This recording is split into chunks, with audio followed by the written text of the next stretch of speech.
success. And I applaud all the CEOs out there for their success and all the employees that work hard, that's in the same boat, that's making their companies great. Thank you. Thank you. Thank you. Well, let me respond. The senator did mention my name, I think. And I think you got an all-time record here. You've made more misstatements in a shorter period of time than I have ever heard. Please correct Well, me, if I'm because worth it's $8 all million, public. excuse me. It's all public. Excuse me. Yeah, go ahead. All right? Excuse me. Yes, sir. If I'm worth $8 million, that's good news to me. I'm not aware of it. That's a lie. All right? Number two. Part of public records. You're probably looking at some phony right-wing internet stuff. It ain't true. No, All right? You should read beyond that. It is not true. it's All part right? of public records. No, it is not public record. Okay. Well, you made It is not $1.7 million on your book. public record. You made All right? It is- $1.7 on your book. Excuse me. I've got the mic now. Number you not two, make the statement I that if have you want to the be a mic millionaire? now. I've got it. Did you had not your make time. that statement? You had your time. Okay. All right? You're not telling the truth. Second of all, you got no evidence that I have ever said that all CEOs are corrupt. I have never, ever said that. This Senate hearing went completely off the rails, and nobody expected it. What started as a discussion about unions instantly turned into a fiery showdown when Senator Markwayne Mullin openly accused Bernie Sanders of hypocrisy, bias, and pushing a one-sided agenda. The tension exploded, voices were raised, and the room felt like it could crack in half. If you want to understand what really happened, why this clash matters, and what it means for workers and businesses in America, stay right here. The story will come back to that because it sounds like something to do. I hope you do. I'll defer to Senator Markwayne Mullin. Well, thank you. And considering the chairman doesn't want to hear any of that information, because I believe he's pretty biased in his opinion already, Mr. Schultz, I'll give you an opportunity to finish that if you'll do it quickly. Thank you very much. So, as you might imagine, we're very curious to understand what happened in Buffalo. And we later found out that this individual, which was hired in 2020, was paid for and under the employment of the union that was basically trying to organize Starbucks. We later found out there was more than one person. And so you might want to ask yourself, where's the fairness, Right. the objectivity, and the integrity of what we're talking about here today? No, and I mean, if you're anti-union as a CEO, you're anti-union busting, or you're for union busting. I'm not saying you're anti-union. I'm just saying that it seems like to me, as a former CEO, not nearly at the success that you were at, sir, and I'm not trying to defend your company because, quite frankly, politically, we're on totally different ends of the spectrum. And so the irony of this hearing is actually kind of funny. And I do want to point out some hypocrisy about this hearing with the chairman. And it's not trying to get personal. All this information is going to be very public. But the fact that you can't defend your company because you want to have a good relationship with your employees and you believe in employee value, which we all do. Any CEO knows that the success of our companies are based on our employees. We get that. But it seems like unions today, all they want to do is fight with their employees or their employer, the same employer that is hiring those team members.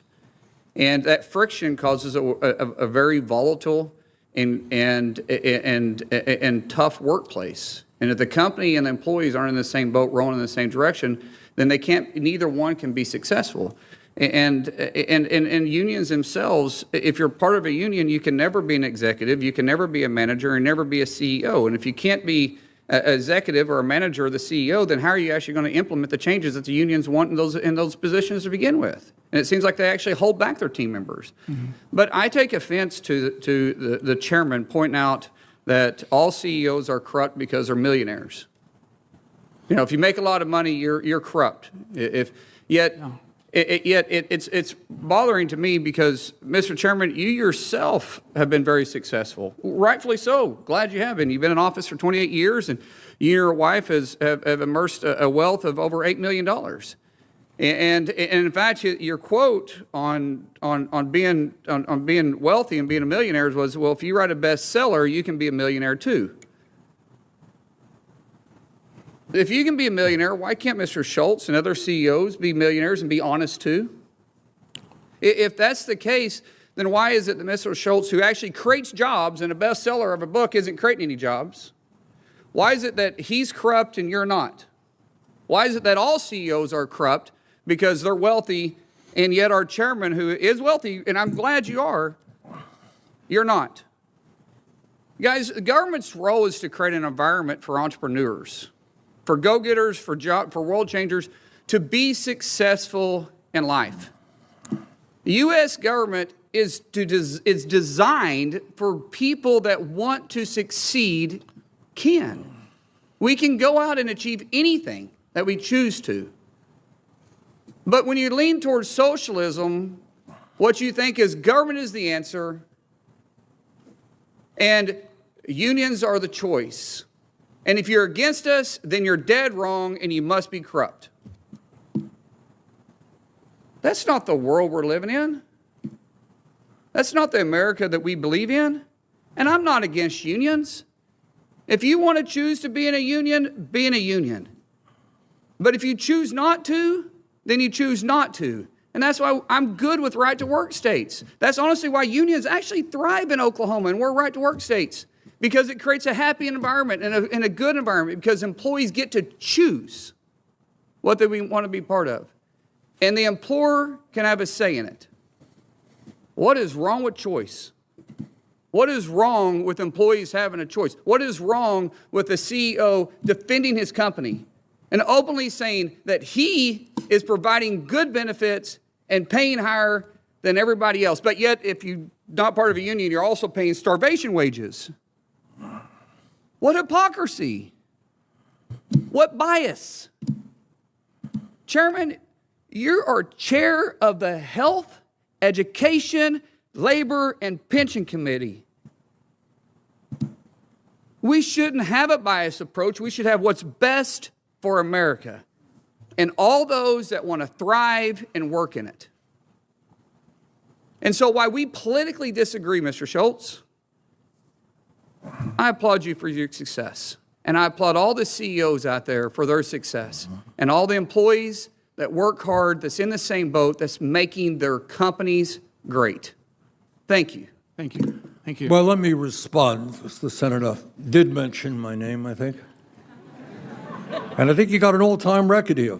You've made more misstatements in a shorter period of time than I have ever heard. Please correct Well, me, if I'm because worth it's $8 all million, public. excuse me. It's all public. Excuse me. Yeah, go ahead. All right? Excuse me. Yes, sir. If I'm worth $8 million, that's good news to me. I'm not aware of it. That's a lie. All right? Number two. Part of public records. You're probably looking at some phony right-wing internet stuff. It ain't true.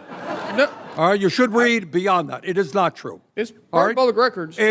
No, it is not public record. Okay. Well, you made It is not $1.7 million on your book. public record. You made All right? It 1.7 is- on your book. Excuse me. I've got the mic now. Number you not two, make the statement I that if have you want to the be a mic millionaire? now. I've got it. Did you had not your make time. that statement? You had your time. Okay. All right? You're not telling the truth. Second of all, you got no evidence that I have ever said that all CEOs are corrupt. I have never, ever said that. Probably not all, but well, every time you talk probably about not, then CEOs, you do shouldn't say that. Say it. Furthermore, what this hearing is about is whether or not you talk about being pro-union. Really, what this hearing is about is whether workers have the constitutional right to form a union. The evidence is overwhelming, not from me, but from the National Labor Relations Board, is that time after time after time, despite what Mr. Schultz is saying, Starbucks has broken the law and has prevented workers from joining unions to collectively bargain for decent wages. And So here's what's going on. Senator Markwayne Mullin comes in hot and immediately challenges the direction of the hearing. He makes it clear that, in his view, the committee, led by Bernie Sanders, already made up its mind before hearing all the facts. According to Mullin, this wasn't an honest discussion. It was a setup designed to attack CEOs and corporations. He then brings Starbucks into the spotlight. Mullin points out that union organizers were allegedly involved in placing individuals inside Starbucks stores to push unionization efforts. He questions whether that's fair, objective, or even ethical, especially when the hearing claims to be about neutrality and workers' rights. From there, Mullin pushes back hard against the idea that CEOs are automatically anti-worker or corrupt. He argues that businesses only succeed because of employees, and any smart CEO understands that. In his words, painting all CEOs as villains ignores reality and oversimplifies a complex issue. Then he turns his focus to unions themselves. Mullin claims modern unions often create conflict instead of cooperation. He argues that unions can lock workers into positions where advancement becomes difficult, saying union members rarely move into management, executive roles, or leadership positions. In his view, unions don't empower workers, they limit their future. And this is where things really explode. Mullin directly accuses Bernie Sanders of hypocrisy. He calls out Sanders for criticizing wealthy CEOs while being wealthy himself. Mullin questions why a CEO who builds a company and creates jobs is labeled corrupt, while a longtime politician with millions isn't. That accusation clearly strikes a nerve. Mullin then zooms out and defends capitalism. He says the government's job is not to control outcomes but to create opportunity. He criticizes socialism and forced unionization, arguing that success should be earned, not demonized. This leads him to strongly support right-to-work laws, saying workers should have the freedom to choose whether or not they want to join a union. Quick pause. If you're getting value from this breakdown, hit that like button, subscribe to the channel, and turn on notifications so you don't miss future updates. Now Bernie Sanders fires back, and he does not hold back.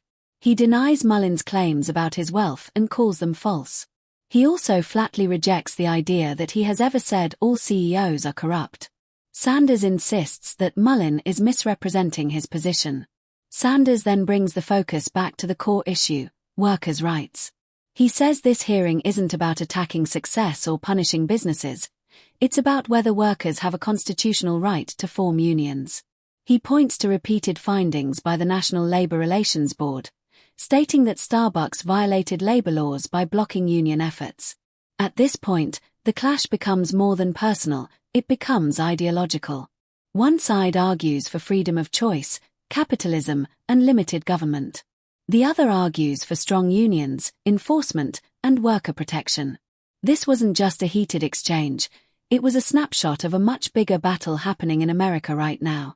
The fight between unions and corporations, government control and free markets, choice and regulation, it's all right here in this one moment.